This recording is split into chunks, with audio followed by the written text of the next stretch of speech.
everybody. Welcome back. My name is Diana Mercuri, and today I am here with a very special guest, Carolina Oneto. And she is a Chilean quilter that is currently living in Brazil. What she tells me is that she loves to play with color when she designs her quilts, and her motto is to create, learn, and teach. She is teaching for us at our World Quilt Show online this week, 2 workshops, and I'm just so happy to have you here with me today. Hi, Carolina, how are you today? Fine, thank you. And you, how are you? Very good, thank you. And I apologize that I messed up your name, even though I asked you ahead of time. Don't worry, it's not a problem. So why don't we start by you telling us just a little bit about your background? Okay, so I was born in Chile, in Valparaiso. I'm the oldest of 4 children.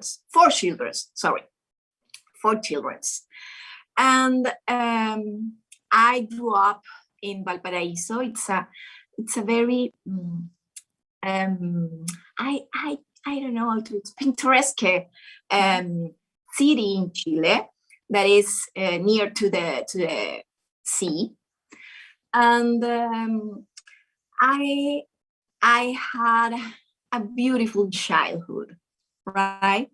And I came from a family where my both parents are teachers, so I think that teaching or being a teacher, it's like in my genes.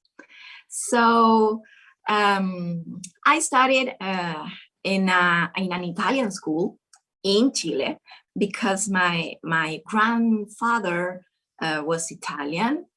And then I decided to study as a profession engineering. So I am an industrial engineer. That is my professional background, right? So because I always love math, science, physics. And once I finished my college, I worked in logistics, and then I was a teacher at the university, teaching young people to be engineers as me. That is a little bit about my background. Very cool. Well, so you have been quilting for a while. How did you start in the world of textile arts? Well, I think I have always looking for a medium where I can express, or where I can create or express my creativity, right? And so when I was a kid, I studied music for 5 years at the conservatory. Then later I studied watercolor. But when we moved to Buenos Aires, to live in Buenos Aires, like 10 or 12 years ago, in that moment, I discovered quilting in Argentina. That was the moment. And I think I finally found my medium in fabrics and threads and colors. That is the way I start quilting in Argentina, and in there I learned from 2 Argentinian quilters and textile artists, Teresita Leal and Cecilia Kopman. Well, you can tell that you love color by just even looking at the quilt that's behind you. It has all the colors of the rainbow there. You must really be very into colors and how they play with each other. Yes.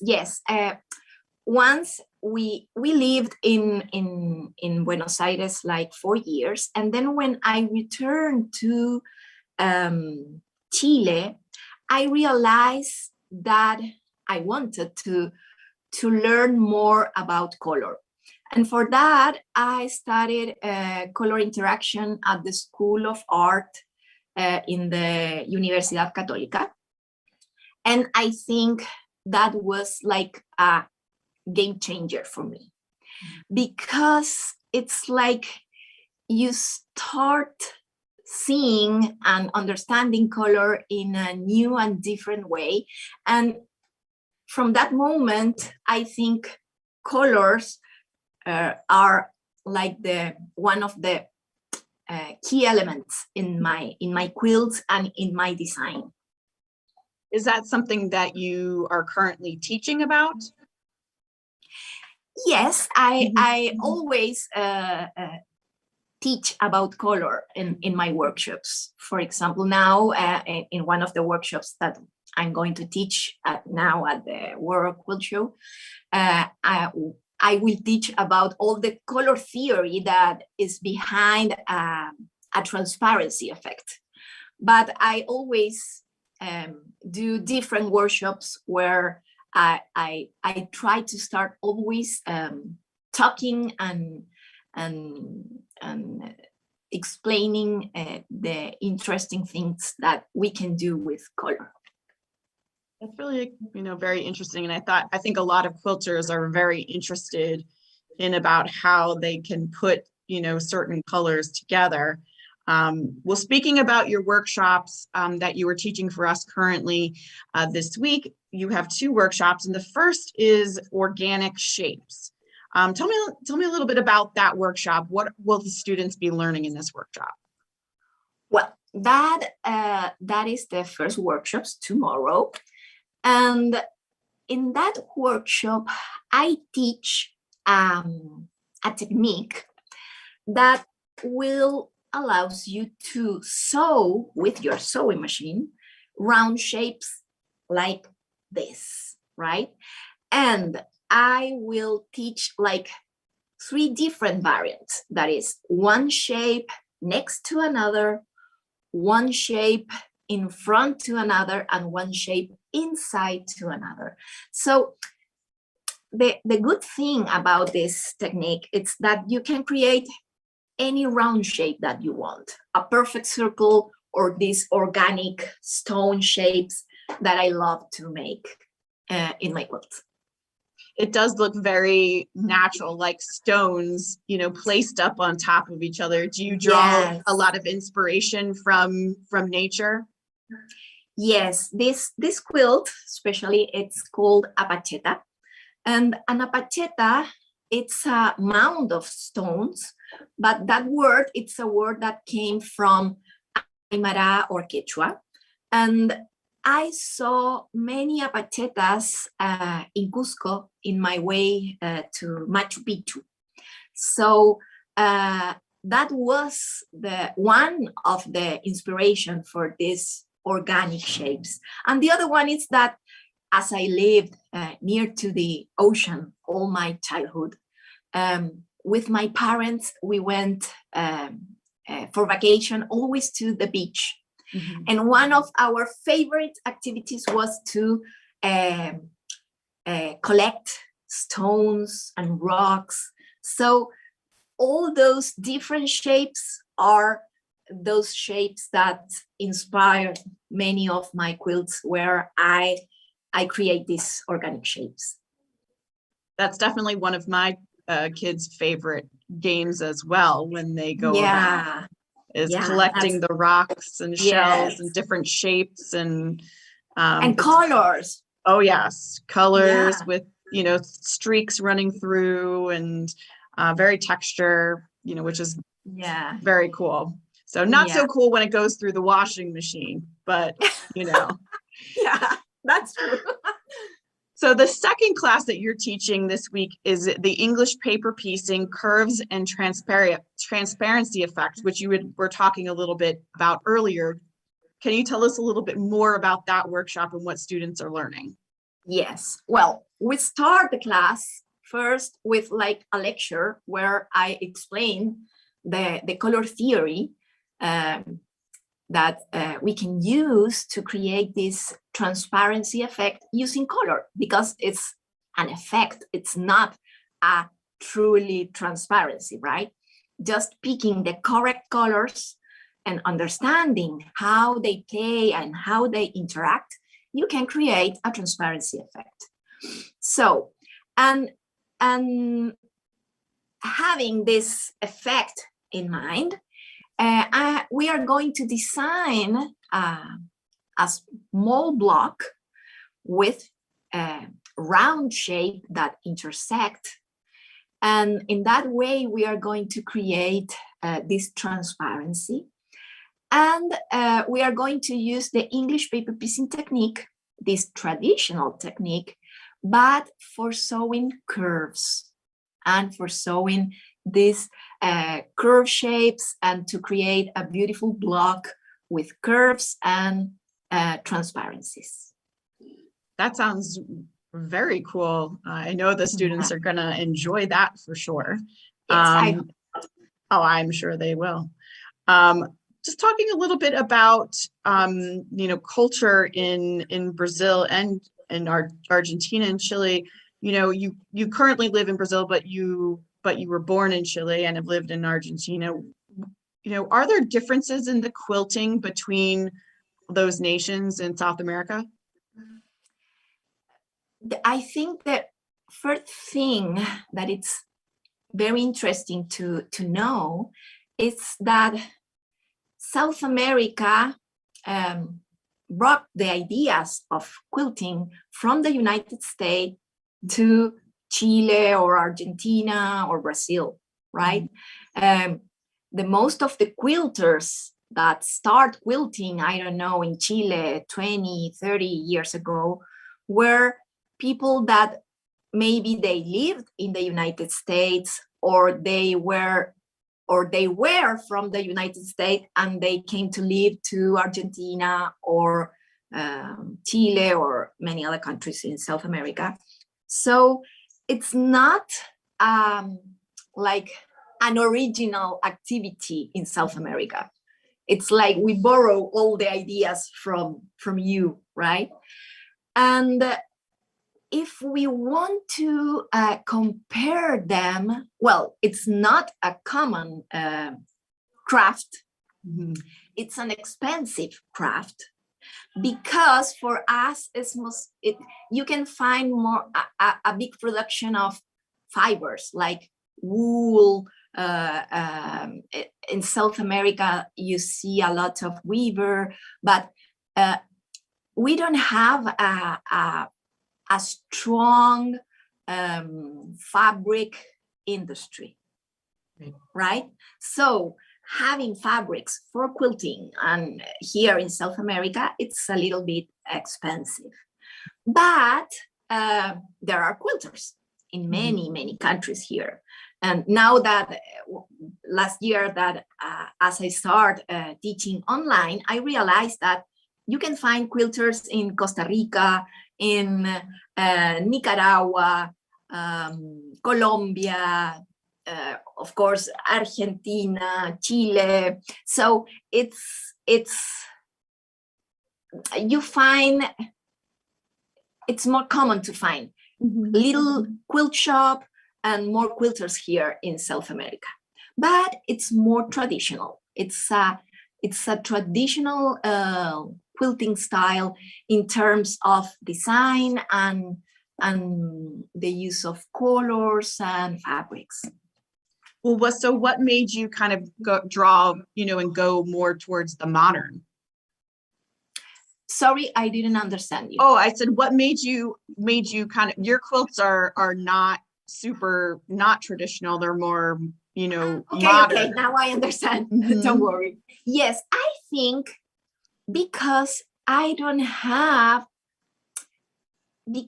start maybe quilting with the objective to create, but with like an artistic objective.